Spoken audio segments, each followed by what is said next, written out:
Hola chicos, buen día. Vamos a dar inicio con esta clase videograbada en la cual vamos a hablar de lo que son los tratados internacionales. Ya hablamos un poquito en la clase MIT y la clasificación de estos. Decíamos que los tratados internacionales son acuerdos multilaterales, o sea, acuerdos entre dos o más países en los cuales van a tomar acuerdos que convengan a todas las partes o a ambas partes y que estos acuerdos puede ser que los tengan que cumplir el gobierno o que los tenga que cumplir la sociedad. Dependiendo de quiénes lo conforman, de cómo se realizan, de si es a cierto tiempo determinado o si no, es que vamos a tener la clasificación de los mismos. Decirles también que los tratados internacionales tienen una serie de pasos para poderse lograr, los cuales ya hemos comentado de manera general, pero durante esta semana nuestro tema van a ser tratados internacionales, ya tal cual, no solo globalización. Y estaremos analizando dentro de este tema de tratados internacionales el cómo se tienen que realizar, quiénes lo pueden hacer, de qué se pueden conformar o de qué se han conformado. En este caso, qué es la ratificación, qué es la firma, cómo me puedo salir yo como país de un tratado internacional. Pero vamos a empezar hablando de la clasificación de los tratados, misma que van a tener como tarea. De hecho, de la explicación que les voy a dar en este momento y en base también a información que les voy a dejar en plataforma, es que se va a tratar su tarea. Entonces, su tarea se trata de que ustedes hagan un mapa mental de cada uno de estas clasificaciones de los tratados. Ya saben ustedes cómo se realiza un mapa mental, lo hemos estado trabajando desde el inicio de esta materia. Tienen que ser en hoja blanca, recuerden que tienen que ser a mano y que tienen que tener sus datos personales, como todas las tareas. Y bien, comenzamos diciendo cuál es esta clasificación de los tratados. La primera clasificación que vamos a ver es por el número de estados parte. Cuando hablamos de estado, hablamos de estado-nación, conocidos también como países. ¿Por qué les decimos o por qué les llamamos estados? Porque tienen que tener los 4 elementos que pueden o que tienen los estados. En este caso es que tienen que tener una forma de gobierno o un gobierno como tal, tienen que tener un territorio delimitado o determinado por las fronteras, tienen que tener una población asentada en ese territorio y tienen que tener un ordenamiento jurídico. ¿Por qué? Bueno, pues un territorio determinado para saber hasta dónde llegan sus jurisdicciones o su poder. Tienen que tener una población delimitada también por ese mismo territorio para saber cuáles son los nacionales. Tienen también que tener un gobierno que es quien administre, mande, ejecute, dependiendo de los 3 poderes de la Unión. En el caso de nuestro país, cada país se organiza de forma diferente, por eso se llaman formas de gobierno.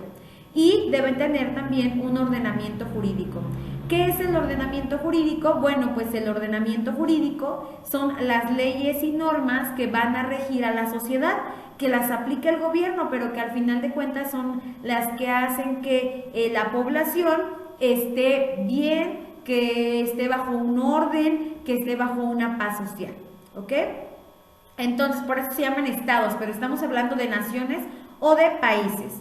Ahora, el primero por el número sería bilaterales y multilaterales. Como su nombre lo dice, bi viene de dos, later viene de lado, entonces serían 2 lados. O sea, celebrado por 2 partes, en este caso por 2 estados. Por ejemplo, si tuviésemos un tratado internacional en el cual interviniera China con Estados Unidos, sería un tratado bilateral. Multilateral, también como su nombre lo dice, multi, muchos, later, lados. O sea, muchos lados, o plurilaterales, también habla de muchos lados. Celebrados por 3 o más estados. Ejemplo, yo les hablaba en la clase de estructuras socioeconómicas de el TELCAN. Decíamos que hoy en día ya no está vigente, pero que estuvo vigente durante muchos años y que fue firmado por Estados Unidos, México y Canadá. ¿Ok? Sería un tratado multilateral. Hoy en día también tenemos este acuerdo multinacional, Estados Unidos, México y Canadá, pero ya no es el TELCAN. La segunda clasificación es por su formalidad. Tenemos los simples y tenemos los complejos. ¿Ok? Esto significa que requieren de negociación y firma. Solamente las 2 primeras partes o fases de un tratado. Pero, a decir verdad, todos los tratados, cuando le damos ya como tal una formalidad, tienen que cumplir con los 3 pasos, las 3 etapas para llegar a concluir un tratado, que sería en este caso el complejo, que es negociación. La negociación es cuando se lleva a cabo el cómo va a ser, si nos conviene, que realmente convenga a todas las partes firmantes, cómo se va a llevar a cabo, cuando toman los acuerdos, vaya. La firma es cuando la persona enviada o el representante de cada uno de los estados que van a formar parte lo firma, pero eso no quiere decir que ya sea como tal un tratado, apenas es un proyecto. Cada estado tiene sus formas de realizar los tratados internacionales. En el caso de México específicamente, nosotros, para que se pueda ya tener como tal la formalización de un tratado, aquella persona que lo estuvo negociando lo trae a México, y aquí en nuestro país se tendrá que analizar en la Cámara de Senadores, en la Cámara Alta. Entonces la Cámara de Senadores tendrá que checar que realmente este tratado internacional no viole ninguna de las cosas que establece nuestra Constitución Política de los Estados Unidos Mexicanos, principios, normas, artículos, que no violen ninguno de nuestros artículos de la Constitución. Si consideran que todo va en orden a lo que nuestro país, a nuestra mística, a nuestra forma, a nuestra supremacía, y que no va a afectar precisamente esta supremacía nacional, este poder autónomo que tenemos como país, entonces se ratifica. ¿Ok? Esto ya es cuando le dice el Senado al presidente: todo está bien, adelante. Entonces el presidente de la República, en un acto formal y protocolario, volverá a firmar ese tratado, pero esto ya significa que se ratificó. Entonces podrá entrar en vigor en nuestro país. Continuamos ahora con la clasificación por la importancia, que yo la verdad es que más que decirlo que por la importancia, yo le diría para quién va dirigido o por quién lo tiene que cumplir. Tenemos el tratado ley y tenemos el tratado contrato. El tratado ley, dice aquí, establece normas generales que se aplican a cuestiones presentes y futuras. Generales, ¿por qué? Acuérdense que el hecho de que algo se le llame general, la característica de generalidad de la ley, significa que es hecha para todas las personas. Entonces, cuando un tratado es firmado por México, pero para que se cumpla en la sociedad mexicana, se llamará tratado ley. Un ejemplo muy simple, pero es para que ustedes lo entiendan, para empezar a entender todo lo de los tratados que veremos esta semana, que el presidente Andrés Manuel López Obrador firmara y en su momento se ratificara un tratado en el cual se dijera que todos los días lunes de cada semana los alumnos del nivel medio superior tendrían que ir de ropa casual a la escuela. Entonces, ¿quién lo tendría que cumplir? No el gobierno. Quienes lo tenemos que cumplir o llevar a cabo somos la sociedad.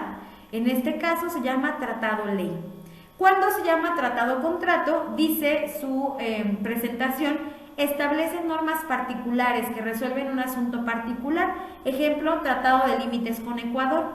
Nuevamente, como les digo, es más que si son particulares o si son generales, más bien es para quién lo va a cumplir. Y en este caso, quienes tienen que cumplir cuando se llama tratado contrato son las autoridades. Nosotros, querramos o no querramos, no tenemos nada que hacer ahí. En el tratado contrato es cuando nuestras autoridades mexicanas se comprometen a llevar a cabo algo. Por ejemplo, imaginemos que es un tratado en el cual va a haber un libre tránsito, o que acuerdan que va a haber menos cobro de arancel en el intercambio de mercancías de Chile y México. Entonces, a lo mejor México tiene que bajar el arancel para Chile. Y resulta que entonces, aunque nosotros queramos subirlo o bajarlo, no podemos hacerlo. Quienes lo deben cumplir son las autoridades. Por eso se llama tratado contrato. No intervenimos nosotros, solo ellos como autoridad. Continuamos. La siguiente clasificación es por el objeto. Aquí les puse solo algunos ejemplos, pero son muchos más. Hay tratados políticos, económicos, comerciales, culturales, de defensa, militares, sociales, humanitarios, etcétera, etcétera. De todas las áreas humanas, como lo dijimos en el tema de globalización, también de todas las áreas humanas vamos a tener, en este caso, tratados, ¿ok? Y se van a llamar por el objeto. ¿Por qué? Porque es por lo que se tenga que cumplir. Y para terminar, por la posibilidad del acceso. Les puse yo en esta presentación solo abierto y cerrado, pero existe el semi, ya sea que le quieran decir semiabierto o semicerrado. Les explico.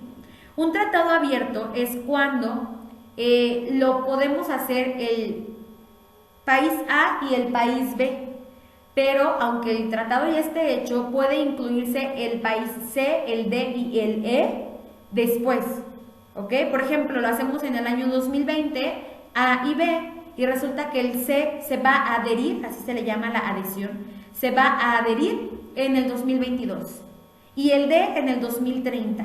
O sea, está abierto a que cualquier país que quiera formar parte entre, ¿ok? Dice ahí, admite la adhesión de terceros estados, a su vez pueden ser de dos tipos, restringido o universal. Ahora sí, el restringido, también conocido como semiabierto, significa que sí se podrán adherir, pero tienen que cumplir con ciertas características o requisitos.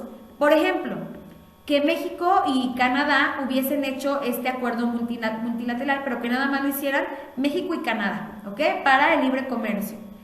Y resulta que a los 2 años se quiere adherir a Estados Unidos, pero cuando lo hicimos decía que se podía adherir, o sea que iba a ser un tratado abierto, pero solamente para los estados de América del Norte. En este caso, Estados Unidos sí se podrá adherir, pero si se quisiera adherir a Argentina, ya no, porque aunque es un tratado abierto, tiene restringido a que cumplan las características o los requisitos, y como Argentina no es un país del norte de América, no podrá entrar, ¿ok? Ese sería el tratado semiabierto, cuando sí está abierto a que entren, pero cumpliendo requisitos y características muy específicas. Por último, el tratado cerrado. El tratado cerrado no admite la adhesión de terceros estados, ninguna, ¿ok? Solamente se hace entre esos estados y así se queda, como actualmente o en su momento también era el TELCAN y hoy el Acuerdo Multinacional. Espero que me hayan entendido, chicos. En la plataforma les dejé más material de tratados internacionales que estaremos apoyando en él para la clase Meet que tenemos con ustedes el día jueves, y les pido hacer el apunte de estas diapositivas. Muchas gracias.